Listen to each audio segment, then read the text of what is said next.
I'd like to welcome Terry O'Donoghue. To some of us, he's a very familiar name because he's been in the lean game for a very long time. He is a Toyota veteran, and after he allegedly retired, he joined Halfway Toyota, where he's been one of the key people in leading a lean transformation in a dealership or at the dealerships of Halfway Toyota. I should mention he did that together with Dave Brunt from the Lean Enterprise Academy in the UK. Dave has written the book on lean in dealerships, and together they have been instrumental in creating a very remarkable transformation, which is now globally an example of how to do lean in a dealership. And if you want to read more about that, you can go to Planet Lean, which has a number of articles and videos. But what Terry is going to share with us today are his reflections on what must be by now about a 4 or 5 year journey. So as the title indicates, there's struggle and there's learning, and we are very pleased to have Terry share with us his insights and experience. Terry, over to you. Thanks, Anton. Good afternoon.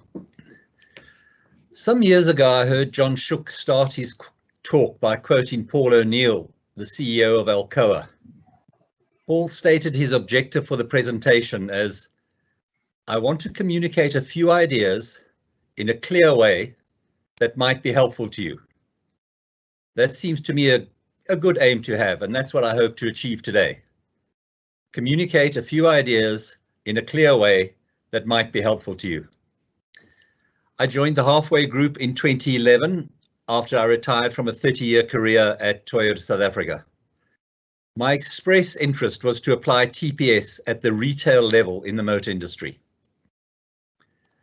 From the mid-1990s, Toyota South Africa went through a period of rapid change as the increasing investment by Toyota Motor Corporation brought us fully into the Toyota global network. And the implementation of TPS became a core focus in the manufacturing operation and to a lesser extent in the marketing and sales side of the business. I was fortunate to live through that period at Toyota on both the manufacturing and the marketing operations at an executive level, and I learned from some of the masters of TPS that TMC deployed to South Africa. Very little was ever successfully translated into the franchise retail operations, despite the obvious benefits. Joining Halfway was my experiment to see if I could do from inside a retail group what I had not been able to influence from the outside. We've been very fortunate to have the involvement of Planet Lean and Roberto Priolo in documenting the journey we've been on. There are over a dozen articles and videos on Planet Lean that'll give you the detail of the different operations in different parts of the country. And they've all got their own stories and successes. That part of the story has been covered so well and in depth, and I could not match that today. But I can only encourage you to take a look at your leisure at what's really a different kind of transformation. By any measure, it's been successful. But this does not mean that every initiative has been successful, or even that every site has had some success. There's probably more to learn from these other stories than the spotlighted successes.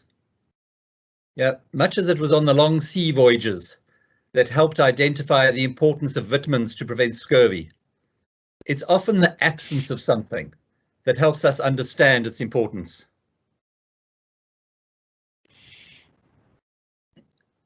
There's the quote from Dan Jones in 2013. And I take that really as a more stringent measure of success of a transformation effort. Dan wrote very specifically about the criteria being focused on the development of those carrying line responsibility to solve their customer problems and develop the capabilities of their team to unblock the flow of value to the customers. The line management and the team members, not the team of experts or specialists, and not as an intervention, but as a transformation. Now, if we use Dan's ideas as the measure of success, then it's a lot harder to feel complacent or even content with the progress we've made at Halfway over the last 8 years. What Dan's getting to is the heart of what's needed, close to that pithy statement from Fujio Cho about the importance of building people before you build cars.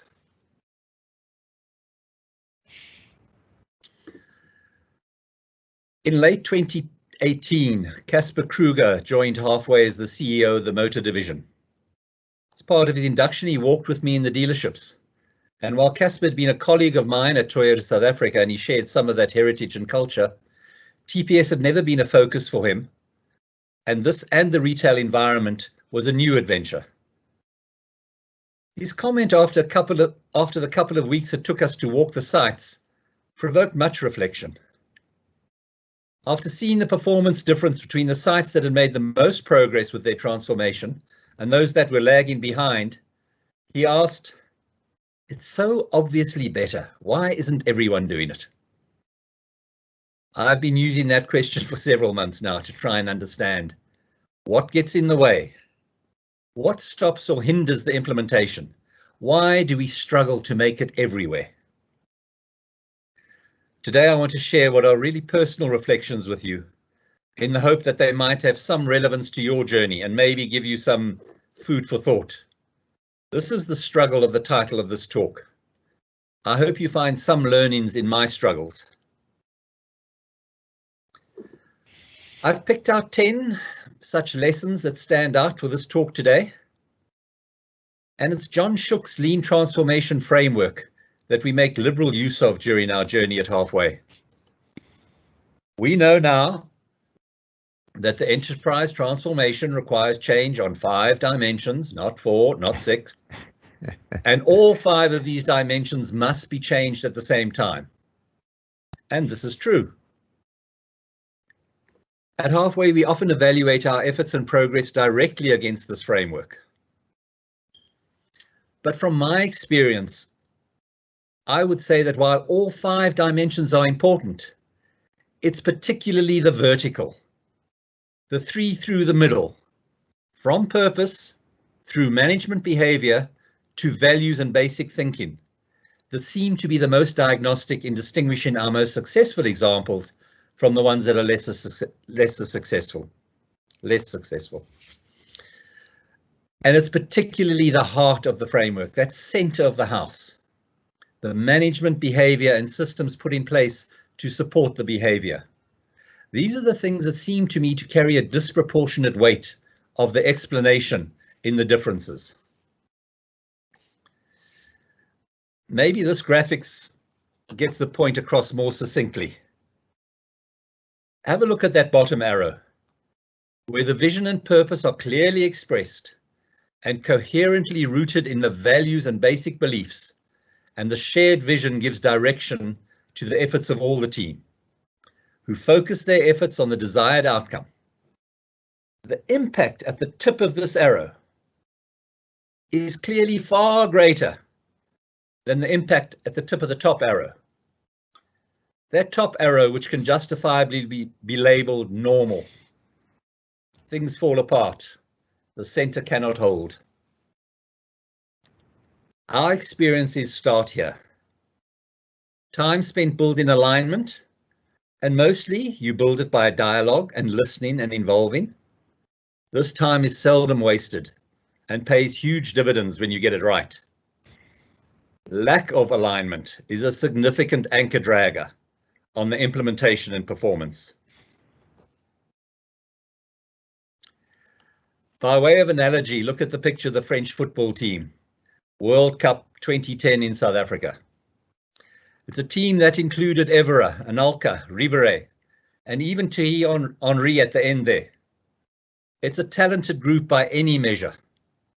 But what was their performance? 0-0 against Uruguay. Lost 2-0 to Mexico. And they even went down 2-1 to South Africa, who were almost 50 places behind them in the rankings at the time. They went home in disgrace after the first round amid acrimony and allegations of revolt. Look at the 2018 version of the French team in Russia. Even with Pogba and Griezmann, can we argue that they are a more talented bunch of individuals than the 2010 team? Did France suddenly develop a different culture in their football over the 8 years? But they got a very different result. Triumph and glory of winning the World Cup, not the disgrace and disgust. The purpose was certainly the same. But was the unity and alignment of values and behavior the same? And where should that have come from? Maybe sometimes you have to face up to the fact that you were just the wrong coach for a particular team. Would Domenech have done much better with the 2018 team? Would Deschamps have done as well as he did if he had had the 2010 team? We'll never know, and it's useless to speculate. But we do know that Domenech was bad with the 2010 team, just as we know that Deschamps was very good with the 2018 team. Sometimes it's just enough to know that you are wrong for that team. The internal arrows don't line up and you can't bring alignment. It comes down to the question of how you judge a coach. And yeah, we all want the silverware, but we know it only comes from the groundwork of building and developing the ability of the players. It is said that Klopp would not have survived 3 years if he had been at Tottenham or Chelsea. What should a coach be focused on? Surely it's producing superior athletes. We face the same dilemma. Do we get this order out today? Or do you build a system that enables you to get 5,000 orders out this year? I don't think benchmarks are very useful. I think comparisons tell you little, except against yourself. You have to look at the work. Can you be better tomorrow than you are today? I think we are indeed our own worst enemies. An issue that we face time and again, and it's usually at the very start of any new effort, is the way we pay our people. It might be specific to the motor retail industry, but measuring and remunerating people based on individual performance, rooted in today's transaction in their functional silo, it's not the smartest way to get people thinking about the horizontal flow of value to the customer across their long-term interaction with the enterprise. But we do it all the time, and great effort needs to be expended to tackle the change. When this is done, progress can be swift. When we falter here, we bog down and we struggle.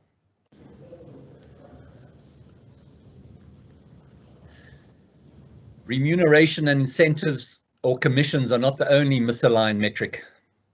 The motor industry in particular has fallen victim to the misuse of the customer survey.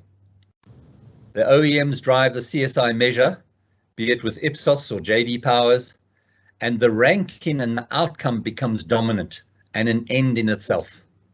Focus is lost on the fundamentals of the customer value of quality, right first time, on time, and what it takes to ensure this is achieved.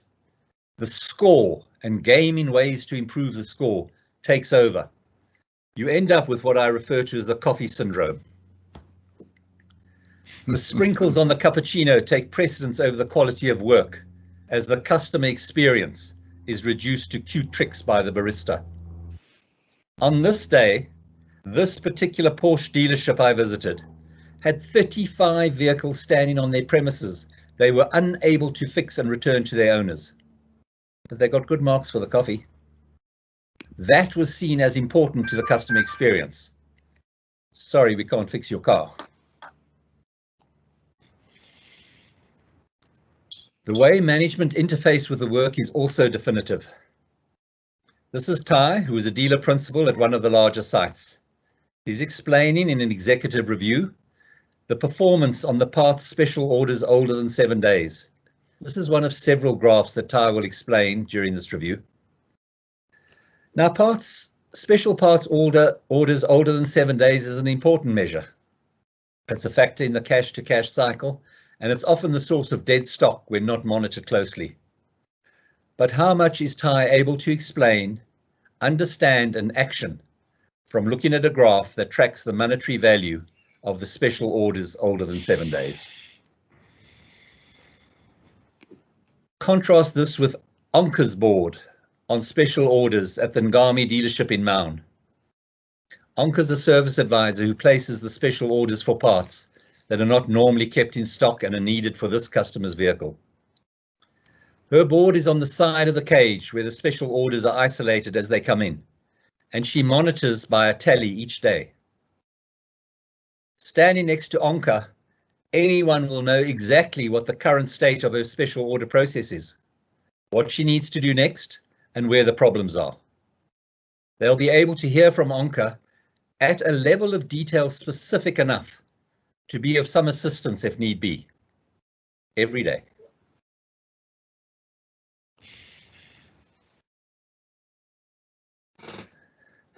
I'm a huge fan of Edwards Deming, and this is probably my favorite quote from him.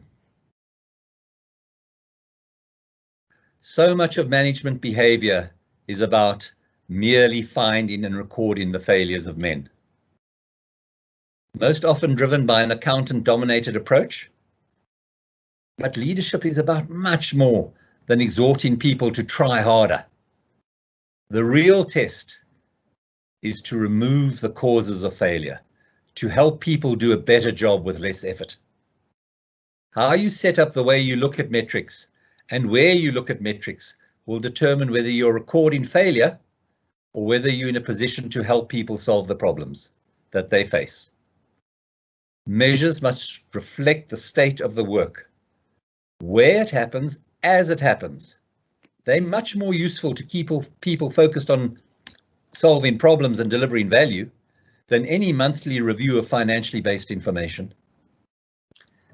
The well-known measures of dealerships, the stock ratios, the classifications of movement, the efficiency calculations, idle time, or God help us, the SOOLS reports, and the benchmarks of limited value when you're trying to remove the causes of failure.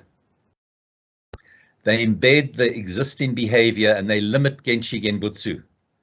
That is looking with the intent to understand. Unless you revise the way you measure performance and how you review the work, the management role itself will be a barrier to the transformation you seek. It comes down to how you view the role of the leader. Do you see him at the pinnacle of the traditional pyramid, where everything is set up to feed information upwards so that the leader can decide? Or do you see him as the foundation of an organization that is set up to support the frontline workers who serve the customers? The latter is a very different worldview. Top exec support. I think there's seldom any project or initiative that does not list top management support as a prerequisite for success, or it's absent among the list of reasons for lack of success. And yes, there's no arguing that it helps. But not everyone is going to find a Mario Toyotoshi at the helm of a dealership group. Mario, who heads up the largest Canadian Toyota group, puts on an overall and joins the technician in the service bay and says, "Teach me how to do this." That kind of enthusiastic commitment is rare, but it's certainly helpful. But sometimes benign neglect is the best you can hope for. And you can go a long way with benign neglect. See, the enthusiasm for lean transformation is often strongest among the frontline workers. Very seldom is a source of resistance from the front line. Once the measures are aligned and the supportive environment established, the creativity unleashed can be astounding. The real impact of top exec support comes into play When the enthusiastic lean worker runs into resistance from his peers or above him in the hierarchy. The support he gets from above then in overcoming the resistance will determine how far that transformation can go. Lacking the support, the transformation will be limited to that part of the pyramid that the individual is responsible for. You need to establish permission to improve. People can only improve the work when they are granted authority to make the changes to align to the new thinking. But when this is lacking, a departmental head or even a team leader can still achieve a great deal within his own sphere of responsibility. It's the covert hostility that's fatal to transformation efforts.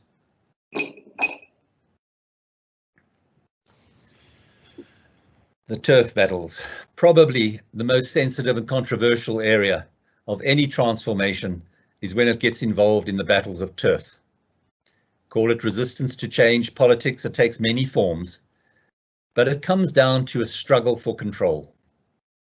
It's not uncommon that an open approach involving staff and making things visible arouses the insecurity of some managers. The established order of things and their status and understanding of how things work is being challenged. And it's not every person who deals well with that. In some of our most difficult areas, it has been down to just this difficulty. It can be just one manager in an area or a site who feels that the changes are a threat of some kind, either of status or of his authority. He refuses to grant the permission to change. It's often fatal to the initiative, or it needs a high-level intervention and the explicit expectations of the executive to overcome this impact. This is one area where I'm often forced back on the poorest of solutions: change the person. These difficulties get magnified when you use a lean team of experts to spread and implement the transformation. If you can't keep it as a line responsibility, you're going to come across more and more of these turf battles. Beware the expediter.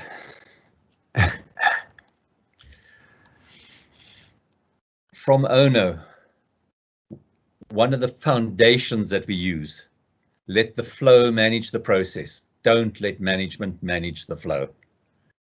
Much of what we have achieved has been rooted in the relentless pursuit of flow. One by one processing drives the need to improve quality to a consistent standard and keeps any deviation clear and obvious. None of this is compatible with expediting. This is Mornay. He ran the fitment operation at our largest dealership. New vehicles fitted with tow bars and safety film based on a customer order at the time of delivery. His operation was regarded as a source of frustration for customers and salespeople. Always late with dubious quality and alarming scrap rates. In 2016, we were following a strategy of centralizing support operations like fitment to create a factory-like industrialization and free up space at the dealership for more retail work. The site I had chosen, which was 3 kilometers from the dealership, became unavailable when it was earmarked for other retail work. And the next best option was a site we owned 29 kilometers away. It was entirely fortuitous and the best thing that could have happened to Mornay and his team. 29 kilometers was too far for the sales manager, who was a compulsive expediter, to interfere with the operation. Mornay and his team now provide an exemplary service to both Gauteng dealerships with consistent quality and hit rates of over 95% in less than half the previous time. Indeed, the Vehicle Preparation Centre is the best of the model line examples we have. It's the same team with the same management doing similar work, but they're able to apply the principles without the interference of the ignorant. The more senior the expediter, the more dangerous he is to your operation. I can think of no solution other than to kill him. You have to know the work. If you can't describe what you're doing as a process, you don't know what you're doing. Kobus was one of the first service managers we worked within Halfway at Toyota Shelly Beach. His was the first site that implemented the Green Bay concept of 2 technicians working on a stream of predictable services and dramatically increased the throughput by more than 300%. He grasped the principles behind TPS quickly and he led his team well. He was a very successful service manager and he had ambitions to be a dealer principal. But the vehicle sales aspect of a dealership is so dominant, it's difficult to reach the dealer principal level without any sales experience. I moved him to Halfway Honeydew as a sales manager, as a step in his development and to facilitate his ambition. I would have done far better to move him as a salesman. Kobus spent 2 years in the wilderness. He was trying to manage people doing work he didn't really understand. Time as a salesman would have given him the chance to build up his knowledge of the work. We were trying to bring a systematic process to a team which had never been explicit about their process, with a process that's difficult to see because it's not that physical. We were trying to do it with a manager who didn't have the experience of the work to be able to contribute to the design of the process. It was one of our least successful experiments. After 2 frustrating years, which did nothing to further his ambition towards promotion as a dealer principal, Kobus returned to the service environment as service manager. He rediscovered his enthusiasm for leading a team and was able to use his deep understanding of the technical environment to launch some of the most innovative experiments we're doing in service. Let's look at those service hours from October to May. Deming might sound a bit harsh saying you don't know what you're doing, but to take a leadership role, you have to have knowledge of the work. You need to understand enough to be able to contribute to the design of the process to ensure an unimpeded flow of value to the customer.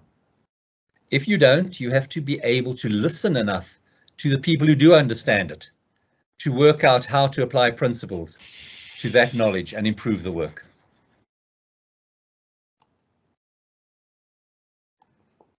One of the most insidious effects of misaligned measures and inappropriate benchmarking is the fear it brings with it to the top performers. Willie's the service manager at Halfway Fourways.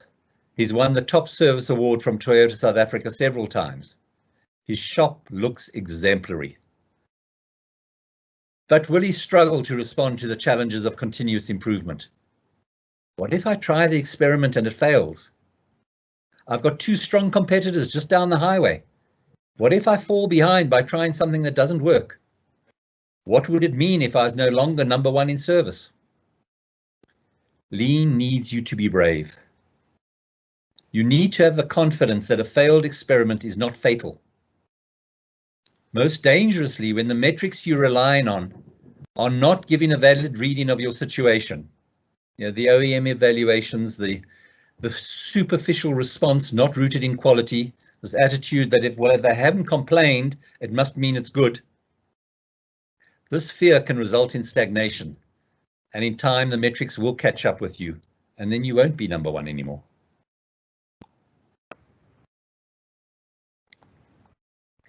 It goes hand in hand with the previous point, that lean needs a leader to be humble. Facing up to the reality that things might not be as good as you thought they were. The purpose of visualization is to show things as they are and expose the problems. When they are there to see, it demands a mature manager to be able to look and realize that this is where you start from. Sharon led the transformation in our largest Botswana operation in Maun, and she talks about the emotional demands of having to face up to what lean thinking exposed when we first started to work with her, to the point of literally weeping. Seeing things in a new light, with all their warts, is humbling, but it does lay the foundation for the exciting work of solving the problems that have been exposed and building a solid foundation based on eliminating root causes and redesigning the process to bring flow and simplicity and eliminate the waste. Because she was able to be so honest about the start position, Sharon has excelled in leading a transformation that is a model for the country and is spreading lean thinking practice far beyond Halfway's operations in Botswana. Standardization is only standardization when it's done in detail and repeatable. This is the only way to make deviations obvious. It is the only way to build in quality into the work. Now, retail people are not the best at detail. Salespeople are not the best at detail. The retail salespeople who dominate the motor industry management levels often have difficulty with the level of detail that is needed to ensure standards are explicit and protected.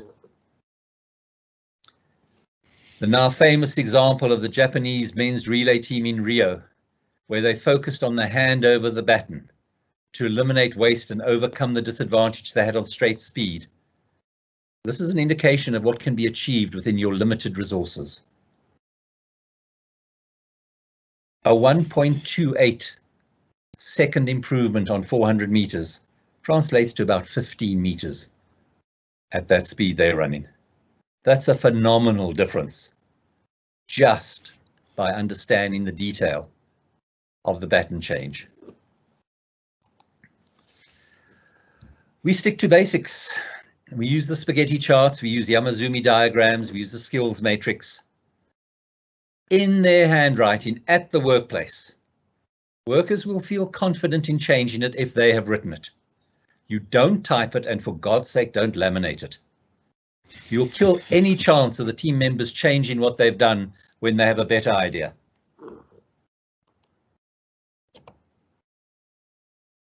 But it is painstaking detail by the second, by the meter.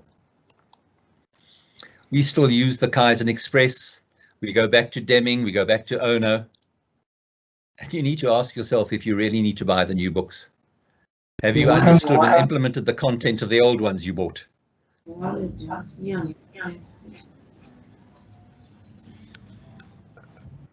Okay, carry on, Terry. You also need some luck. It helps if you get the timing right. We started the work at Honeydew in October.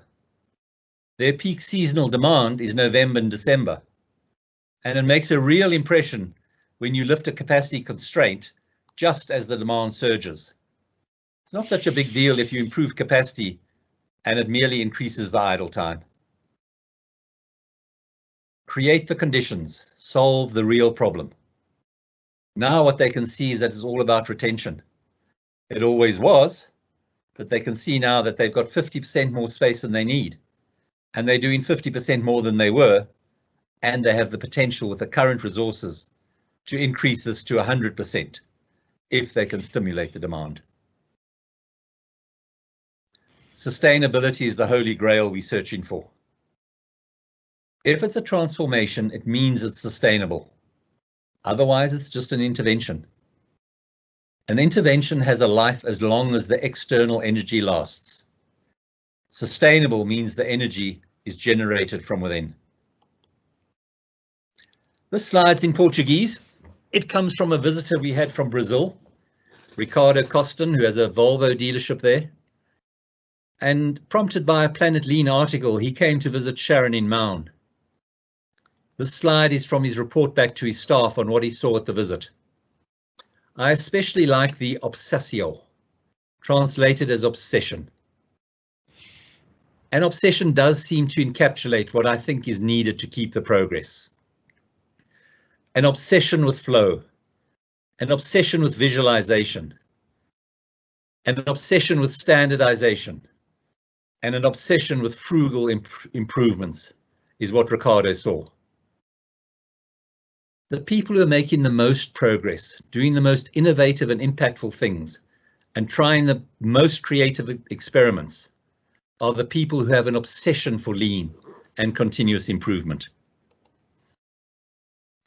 You can't give people motivation. I have my doubts if you can even inspire motivation. It's a self-generated thing that comes from within. It's stimulated by success, but it is individual and particular to each person. You may, like Elron and Jake, see it as a mission from God, or maybe not, but something pretty close to that distinguishes the most ardent and committed practitioners we have in Halfway and our associated friends we've come across on our journey. No working environment has to be toxic. We can change that.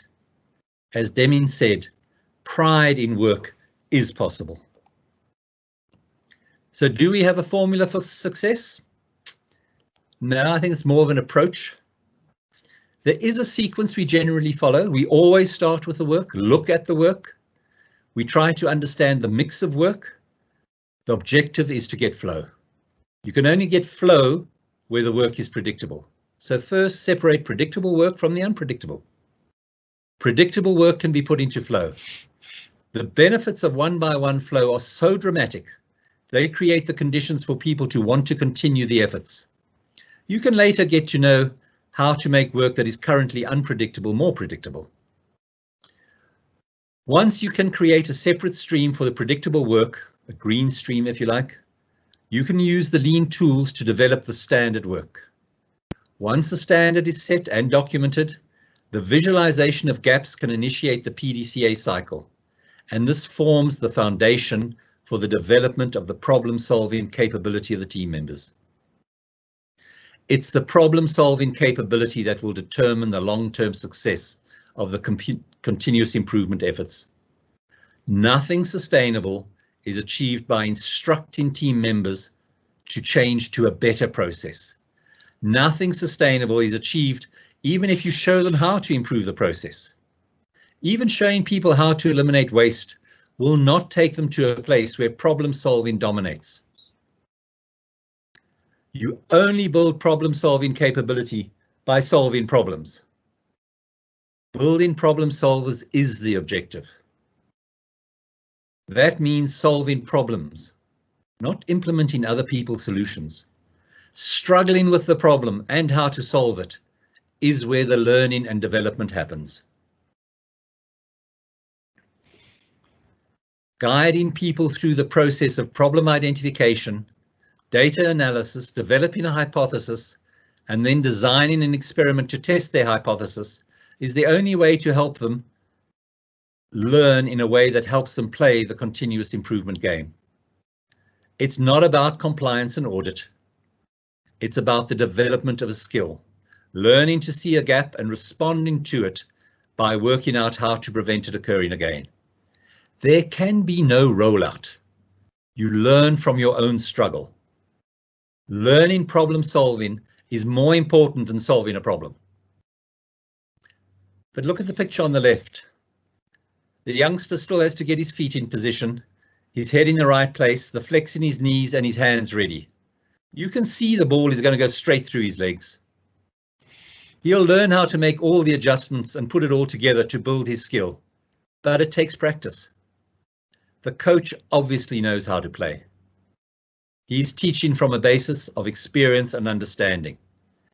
That demands a lot more of a coach than a policing approach. Finding and recording the failures. Punishing people who try things that don't succeed. It's not about having the answers. It's about having the questions that can prompt the thinking needed to find the answers. This is what Dan was emphasizing in the 2013 quote we started with. Developing the capabilities of line managers and their teams to unblock the flow of value creation. Building people before we build cars. Flow and visualization. You do it so you can see the problems, so you can solve the problems. From Denise Bennett a number of years ago in Cape Town. We took the message, make the work visible, make the process visible, make the progress visible, make the problems visible, make the measures visible. You only measure so you can make it visible. Visibility is to provide the feedback, so you can see the gaps, so that you can start to eliminate the gaps. If you're not going to take action to eliminate the gaps, i.e. solve the problem, don't bother to measure.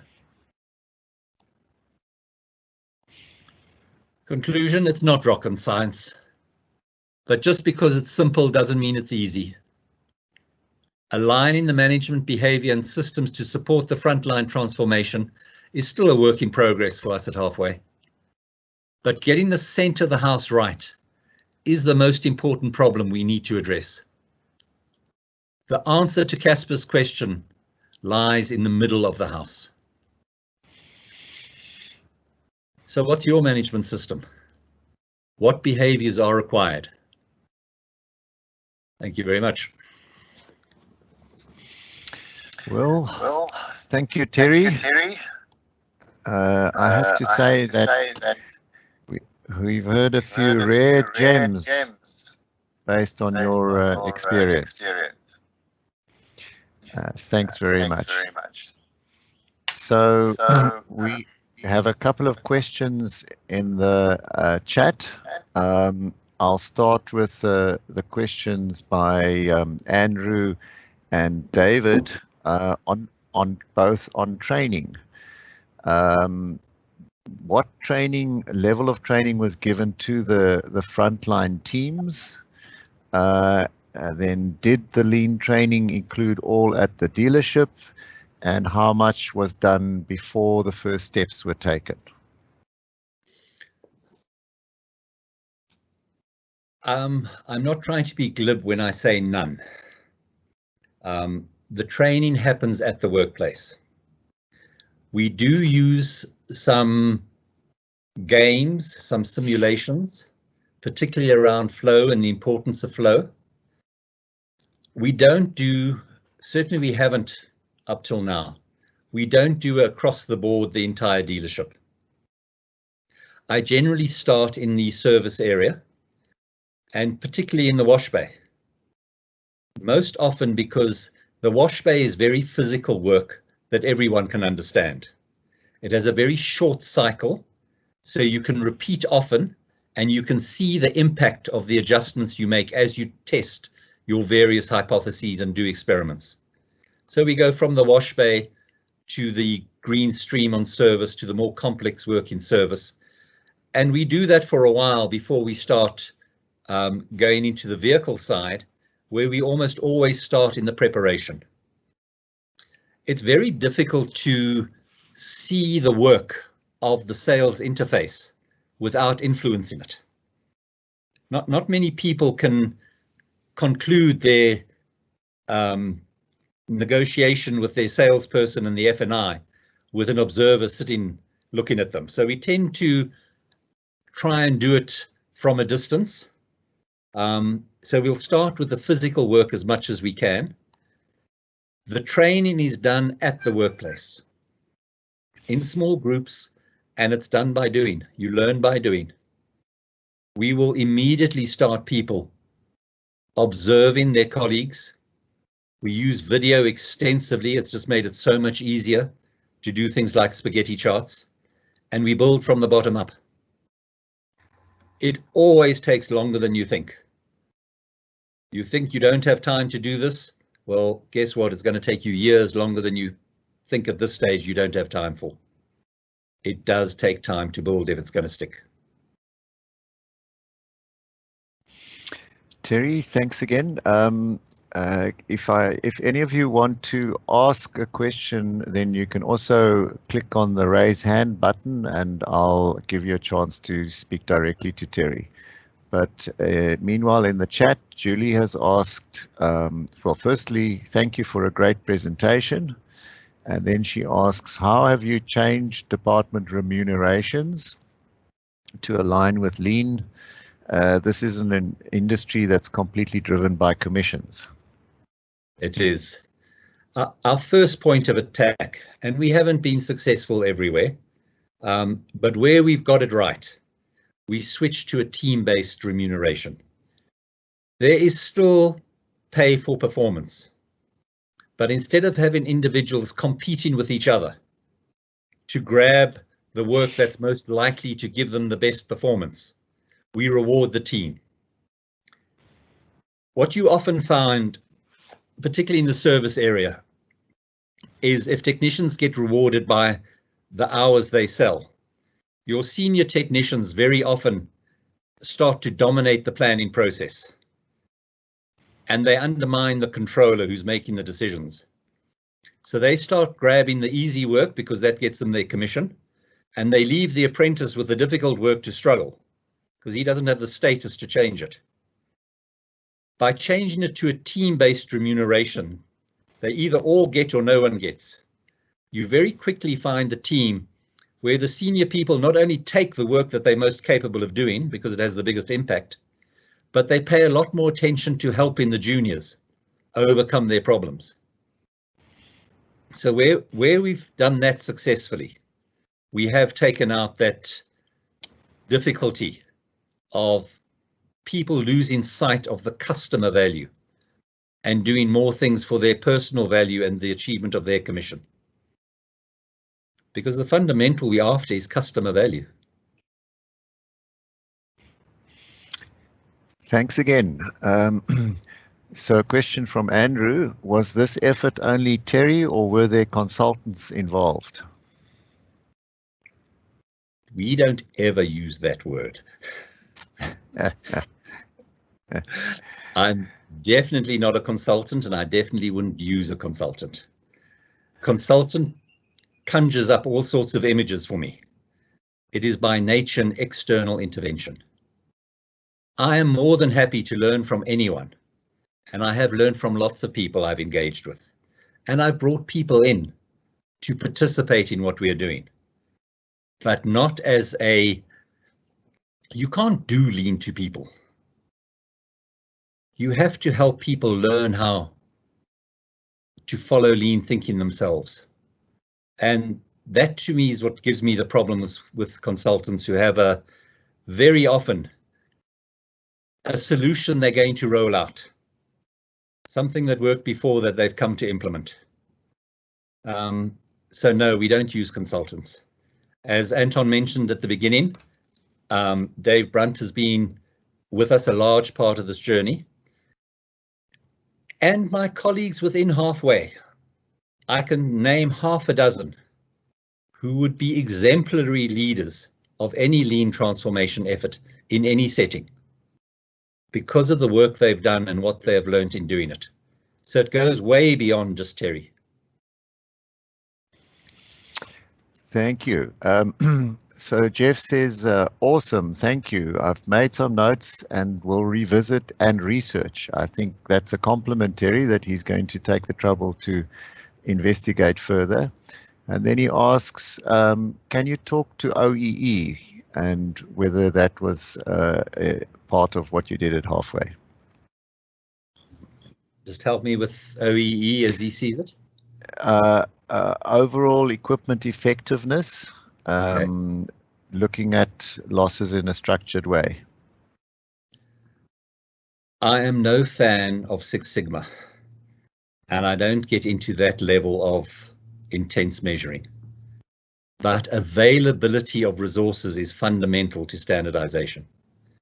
If you don't make sure the lifts work, if you don't make sure that the tools in the cabinet are there when the man reaches for the number 11 spanner, you cannot hope to stick to your standard process in the standard time.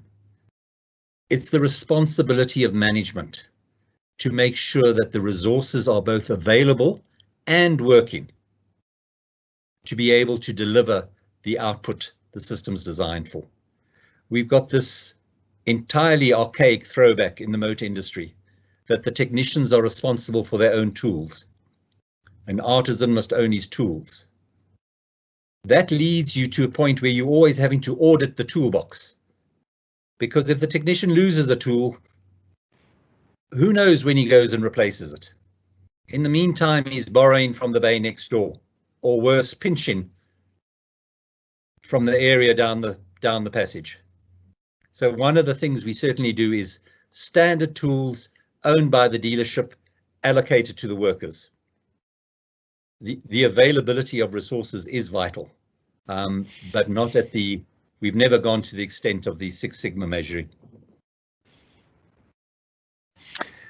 Okay, so Terry, here's one more from Gillian. She says, you've really highlighted the value of reflecting not just on what works, but more importantly, why things don't work.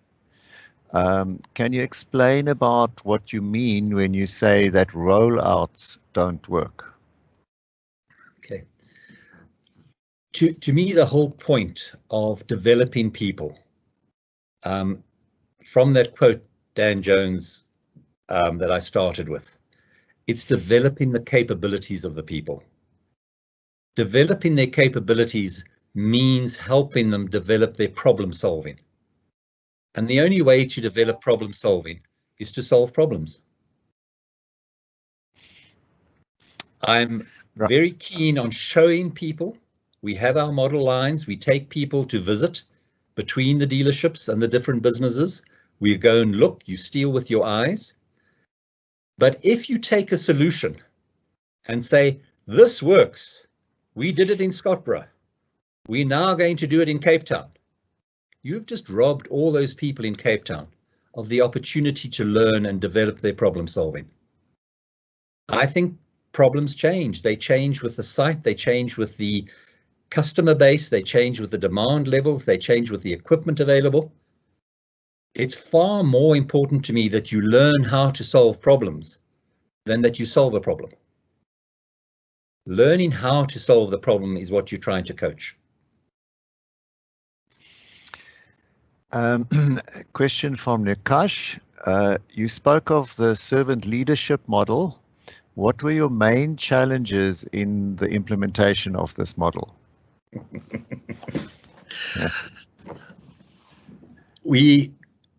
It may be particular to retail, but customers get in the way.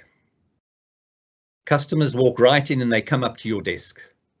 I found it far easier when I was in the middle of a factory and there were all sorts of security guards and fences that kept people away while you got on with your work. That doesn't happen in retail. Something goes wrong and you have the person standing in front of you. That often prompts that immediate response that I've got to solve this problem now. And that doesn't sit well with status and authority. I'm the dealer principal. I've got a customer. He's upset. He's in front of me now. He wants a solution. I'll give him a solution. The customer goes away. You've achieved something. But have you achieved anything in terms of preventing the occurrence of that kind of problem? Do you ever go back and do the reflection on what led to that problem? Where were the root causes? What can you redesign in your process? You know, Demings and his red beads experiment. If you don't take the red beads out the box, you will continue to get the variation inherent in the design. Trying to get leadership to see their role as supportive rather than problem solving is a huge challenge at retail. Mostly because of the time pressures people often feel because the customer's standing right in front of them. Okay, I think we have time for one last question from Keith. To support the lean approach, what systems, IT systems, have Halfway implemented? Are there multiple or single systems, and what would one look for in a system to support lean? That now you get me onto another whole evangelical bend. The systems, the IT systems that go into any operation are very often the inhibitors of continuous improvement. People can see things in their work that they could make better, but very often the systems that they're working with restrict them, so they end up having to work around. So you have the system and then you have the workarounds, and over time the workarounds multiply, and that's not compatible with standardized work. Where I think the most exciting field is, and when I get most enthusiastic about what we can do, is the era of codeless programming. There are products now where you don't have to be a specialist designer or IT or a programmer. You can, what we refer to as, be a citizen developer, a line function, where as part of your work, you develop the IT infrastructure that supports your work. because you develop it, you can change it, and it can keep pace with your improvements. And some of the most exciting work we've done in the last 12 months has been around our use of NAC and how we are trying to develop people to take control of their work and be able to embed the improvements in the work in the standards of the IT support. There's a long way to go, and the accountants certainly have the horrors when we start talking like this. And you have to balance the governance and the reliability of systems. But I think there's a huge opportunity to put the development of the information infrastructure and build it into the work, rather than having this parallel universe where people work from documents and capture things in parallel to the people doing the physical work. Okay, so Terry, firstly, there are many thank yous in the chat, and from our side, the Lean Institute Africa, thanks very much as well for sharing your deep experience. And I should add that Halfway Toyota have also been very generous in allowing us to organize study visits to the various branches of Halfway. So once again, thanks very, very much. If anybody wants to learn more, you're more than welcome to contact us at the Lean Institute Africa. And with that, goodbye. The recording will be available soon. Bye then. Thanks, Anton. It's about trying to make the world a better place, so we'll share with anyone. Thank you. Excellent. Thanks, Terry.